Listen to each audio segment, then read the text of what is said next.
अखिलेश यादव पहुंच गए हैं मैनपुरी करहल सीट पर नामांकन करने के लिए। ये तस्वीरें इस वक्त आपके सामने हैं।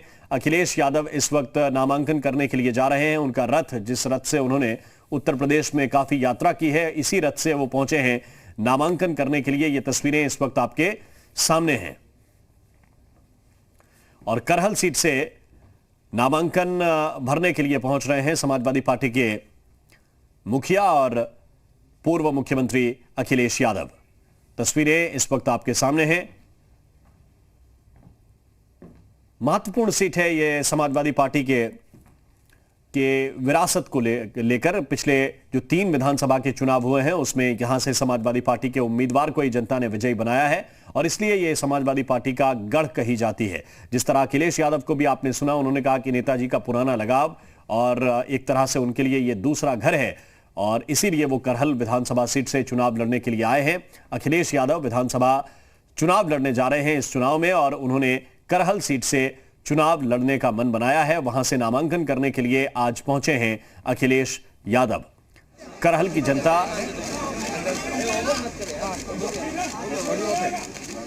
क्योंकि कोविड का प्रोटोकॉल भी है, इसलिए अखिलेश यादव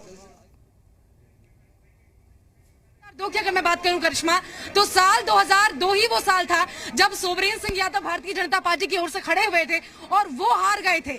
लेकिन उसके बाद आपको बता दूं कि साल 2007 में जब विधानसभा चुनाव होता है तो सोवरेन सिंह यादव समाजवादी पार्टी की तरफ से चुनाव लड़ते हैं और एक बार फिर समाजवादी पार्टी की सरकार वहां पर बनती है। वहां से जो विधायक है वो चुनकर आते हैं करहल में। इसके बाद आपको बता दूं कि इस 2007 के बाद से अब तक ऐसा नहीं हुआ है कि समाजवादी पार्टी का कोई भी प्रत्याशी करहल में हारा हो। तो आपने कहा भी था कि अभी वो सेफ सीट है, सेफ सीट भी है। साथ ही जो सियासी समीकरण है, जो आपने कहा अभी कि मध्य यूपी और साथ ही जो पश्चिम यूपी है, उस पर अपनी पकड़ बरकरार रखने के लिहाज से भी इस सीट को समाजवादी पार्टी ने और खासतौर पर अखिलेश यादव ने चुना है। तो ये ग्राउंड रिपोर्ट भी इस वक्त हम आपको दिखा रहे हैं और मुख्यमंत्री अखिलेश यादव आगे बढ़ते जा रहे हैं। उनके साथ जो उनके कार्यकर्ता हैं और सुरक्षा में जो जवान तैनात हैं, सुरक्षा अधिकारी हैं, वो साथ साथ उनके चल रहे हैं, लेकिन थोड़ी सी दूरी बनाकर चल रहे हैं क्योंकि कोविड का प्रोटोकॉल का भी पालन करना है। और नॉमिनेशन के लिए जैसे पहले से तय किया गया था कि 2 व्यक्ति ही नॉमिनेशन कराने के लिए जाएंगे, तो एक तो अखिलेश यादव खुद जा रहे हैं, साथ में संभवतः उनके वकील भी उनके साथ होंगे। वो भी यहाँ से चुनावी रण में उतर सकती हैं, लेकिन आपको समझना होगा यहाँ पर कि अगर वो उतरती हैं तो यहाँ के लोगों का मन क्या है, जो माहौल है वो क्या है, लोग क्या सोचते हैं। अगर वो चुनावी रण में आती है तो क्या वो अखिलेश यादव के सामने अपर्णा बिष्ट यादव को चुनेंगे या नहीं।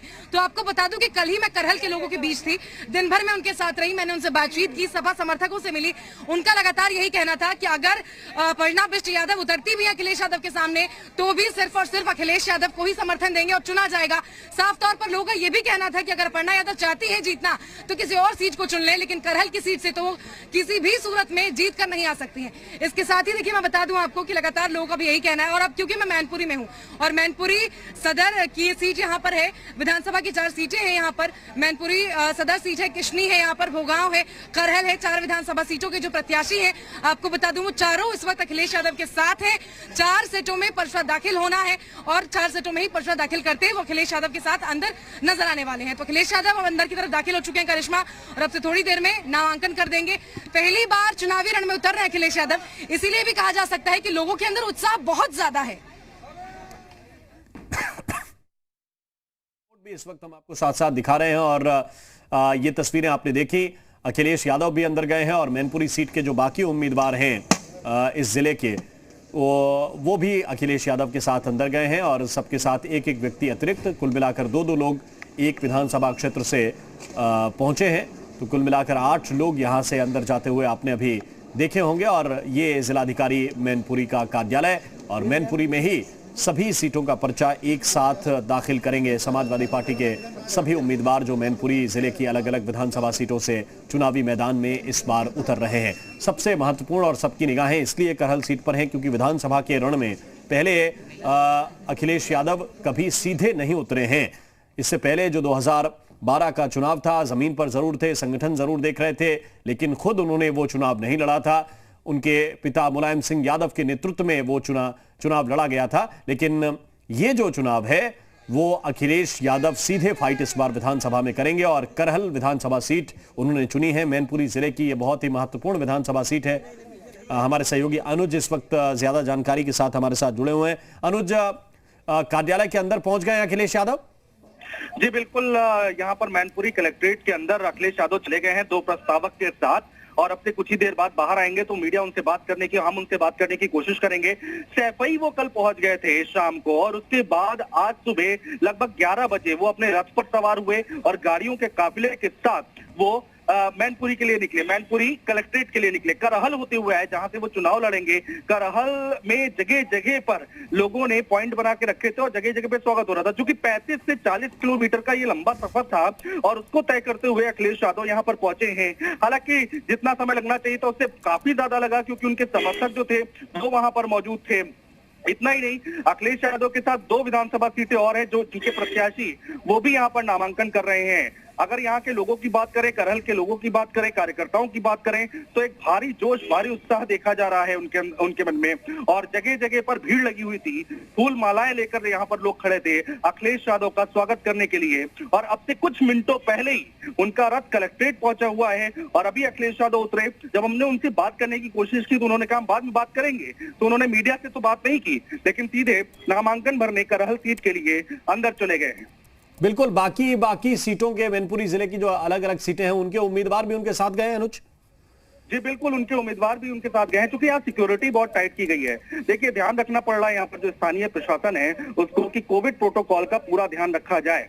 तो जो प्रत्याशी हैं और अखिलेश यादव वो अंदर नामांकन कर रहे हैं इस वक्त, और जो सिक्योरिटी है वो टाइट है, ना मीडिया को अंदर जाने दिया जा रहा है, ना उनके समर्थक या फिर किसी और को कलेक्ट्रेट के अंदर जाने दिया जा रहा है। ध्यान रखना पड़ेगा यहाँ पर, क्योंकि 2019 की तस्वीरें आपको याद होंगी, जब मुलायम सिंह यादव ने यहाँ से पर्चा भरा था तो भारी तादाद में करहल की जनता सड़कों पर उतर आई थी। लेकिन आज समय दूसरा है, आज कोरोना काल चल रहा है, तो यहाँ चुनौती बहुत बड़ी है स्थानीय प्रशासन के लिए। लखनऊ से पुलिस बुलाई गई है, आसपास के जिलों से पुलिस और सुरक्षा व्यवस्था को चाक चौबंद करने के लिए जवान बुलाए गए हैं। तो ये अब अंदर गए हैं अखिलेश यादव। इंतजार सबको है कि जब वो नामांकन करके आएंगे तो देखना होगा कि मीडिया के सामने बात क्या रखते हैं। और बीजेपी की तरफ से जरूर ये कहा जा रहा है कि उन्होंने अपने लिए एक सेफ सीट ढूंढ ली है, लेकिन जब यहाँ समाजवादी पार्टी की तरफ से बात की गई तो उन्होंने कहा ये भावनात्मक फैसला है।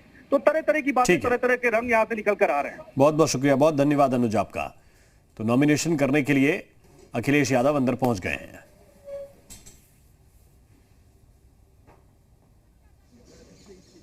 देखेंगे, क्योंकि यहाँ शाक्य बिरादरी, लोधी समाज, इनका वोट भी काफी अच्छी खासी संख्या में है। तो कास्ट इक्वेशन को देखते हुए जो मध्य यूपी का गढ़ है, सपा इसको मजबूत करना चाहती है। और इसीलिए पहले जहां चर्चा थी कि अखिलेश यादव पूर्वांचल से चुनाव लड़ेंगे, लेकिन पूर्वांचल या पश्चिम की बजाय मध्य यूपी को अखिलेश यादव ने चुनाव लड़ने के लिए यहाँ पर चुना है। और करहल की इस सीट से फिलहाल नामांकन भर रहे हैं अखिलेश यादव। सचिन, तो करहल की सीट से नामांकन भर रहे हैं अखिलेश यादव, कलेक्ट्रेट के अंदर मौजूद हैं। और उनके साथ जो बाकी की विधानसभा सीटें हैं मैनपुरी की, चाहे वो मैनपुरी हो, भोगांव हो या किशनी हो, 4 विधानसभा सीटें आती हैं मैनपुरी जिले में। और करहल से खुद अखिलेश यादव चुनाव लड़ रहे हैं, किशनी, भोगांव और मैनपुरी के उम्मीदवार भी उनके साथ गए हैं। कुल मिलाकर 4 सीटों के पर्चे आज दाखिल किए जाएंगे, नामांकन आज किए जा रहे हैं। और कुछ ही देर के बाद अखिलेश यादव जब बाहर आएंगे तो संभव है कि मीडिया से मुखातिब भी हों और अपनी बात भी रखें। आपको यह बता दें, तकरीबन 28 से 30 किलोमीटर की दूरी होगी मैनपुरी और करहल के बीच में। उसी रूट से आज अखिलेश यादव पहुंचे हैं यहां पर नॉमिनेशन करने के लिए। जगह जगह लोग मौजूद थे और उन्होंने समाजवादी पार्टी के यहाँ प्रत्याशी चाहे कोई भी हो, वोट अखिलेश यादव के नाम पे पड़ रहा है। यहाँ कोई भी किसी को कुछ नहीं मिलने वाला है। अपर्णा यादव का राजनीतिक भविष्य बीजेपी खत्म कर देगी, यहाँ से जमानत तक जब्त होगी उनकी। चलिए देखिए, मुझे बस इतना लग रहा है, मुझे लगता है कि तमाम लोग का यही कहना है कि समाजवादी पार्टी जो है वो, अगर अखिलेश यादव हैं तो अखिलेश यादव ही वहां पर जीतेंगे, और अपर्णा यादव अगर उतरती भी हैं तो भी अखिलेश यादव को ही यहाँ के लोग चुनते नजर आएंगे। पंडित जी, ये अखिलेश यादव के वो इस वक्त उत्साह में हैं, चूंकि पार्टी के राष्ट्रीय अध्यक्ष हैं और विधानसभा चुनाव लड़ने के लिए अपने गृह जिले में आए हैं। और उस सीट पर आए हैं जो नेताजी की पुरानी सीट रही है। मुलायम सिंह यादव का पुराना लगाव इस इलाके से रहा है, तो वहां पर जाहिर है कि समर्थन भी अखिलेश यादव को उसी तौर पर मिल रहा है। और जब यहां से अखिलेश यादव नहीं भी लड़े तब भी समाजवादी पार्टी के ही खाते में ये सीट हर बार गई है और यही वजह है कि बीजेपी के लोग ये भी कह रहे हैं कि अखिलेश यादव ने अपने लिए एक सुरक्षित सीट ढूंढ ली है, एक सेफ सीट ढूंढ ली है। किसी बड़े मुकाबले में अखिलेश यादव नहीं आ रहे हैं। ये समाजवादी पार्टी के फेवर में जाने वाली पुरानी सीट है और करहल विधानसभा सीट अखिलेश यादव ने चुनी है, जहां से वो इस वक्त नॉमिनेशन कर रहे हैं। कलेक्ट्रेट के अंदर इस वक्त मौजूद हैं। जिलाधिकारी मैनपुरी के सामने अपना पर्चा दाखिल कर रहे हैं अखिलेश यादव और उनके साथ मैनपुरी, भोगांव और किशनी विधानसभा सीट के समाजवादी पार्टी के उम्मीदवार भी गए हैं और उनके साथ में दो प्रस्तावक भी इस वक्त मौजूद हैं। तो ये आवश्यक होता है कि आपका विधानसभा का जब पर्चा दाखिल हो तो 2 प्रस्तावक भी उसमें लगते हैं जो आपका पर्चा भरवाने का काम करते हैं। तो इस वक्त ये तस्वीरें जो आप देख रहे हैं ये मैनपुरी की हैं और मैनपुरी में इस वक्त नॉमिनेशन भरने की प्रक्रिया चल रही है। इस वक्त जिलाधिकारी कार्यालय के अंदर मौजूद हैं और इस पूरे इलाके की बात करें, चाहे सैफई की, चाहे मैनपुरी की, इटावा की, ये वो क्षेत्र है जो समाजवादी पार्टी के प्रभाव का क्षेत्र माना जाता है। और विपक्ष के लोग भी ये आरोप अक्सर लगाते रहते हैं कि जितना भी विकास किया है वो सैफई में किया है, मैनपुरी में किया है, इसी क्षेत्र में समाजवादी पार्टी के लोगों ने किया है, यहाँ के लोगों का किया है, यहाँ के लोगों को नौकरियां मिलती थी, यहाँ के लोगों के काम होते थे, यहाँ के लोगों का ही वर्चस्व बढ़ जाता था। ये अक्सर आरोप लगाए हैं दूसरे दलों ने।